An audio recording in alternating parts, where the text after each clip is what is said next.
Yeah, Gormagat, and I just want to avail of a few minutes to support what my colleague has brought before the House here this evening.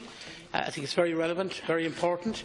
It's well thought out, and it's something that the Irish electorate and the Irish people have been calling on now for some time, indeed for some years. And the fact that this Dáil is prepared to tackle this issue and deal with it in the correct way will be welcomed by many, many people, and I hope this House will see its way to support this particular legislation. I think it's a serious attempt to, once and for all, address this situation in terms to reoffenders. And the public out there will tell you, they're watching this and they see it, that there's this constant scenario where people who reoffend seem, in the eyes of the public, to be getting bail very easily. And that has to stop. We have to have more respect for the victims of crime. And many people feel now that the victim is a second victim because the state doesn't seem to deal with some of these particular reoffenders. 26,000 crimes, including 6,214 thefts and 1,377 burglaries in 2016. And that's, from those figures, it's seen that many of those, quite a considerable percentage of those, reoffend. Now, I'm sure if you looked at the figures for 2017, they wouldn't be much better.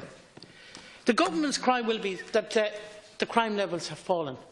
Well, I can tell you, and I've brought up this Dáil before, there are considerable people, particularly around, who will not report minor crimes anymore. And only recently, a man who had some tools taken from his farmyard said, "I didn't bother reporting it." And the very point he made to me was, these guys get out on bail time after time. And I again would urge everybody, no matter how small the crime is, report it. It is very important that you report it. But he was making the point to me, as many other people make, that a situation arises where these people continuously get bail. I just want to briefly, before I finish, talk about the Garda stations. I have long said that the Garda stations should never have been closed, any of them. The amount of money that has been saved is so small that they shouldn't have been closed.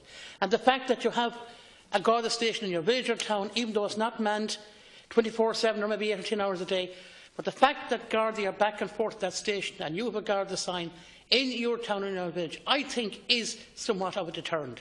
So I would urge the Minister, and I have one in my own area of Tarmanbarry on the national primary route, the N5, River Shannon running along by it, a major roadway, and that Garda station was closed. It should never have been closed. And I would urge the Minister, when we're looking at all this legislation, that he would reopen virtually all of those Garda stations that were closed. Thank you very much. I hand over to my colleague. Deputy John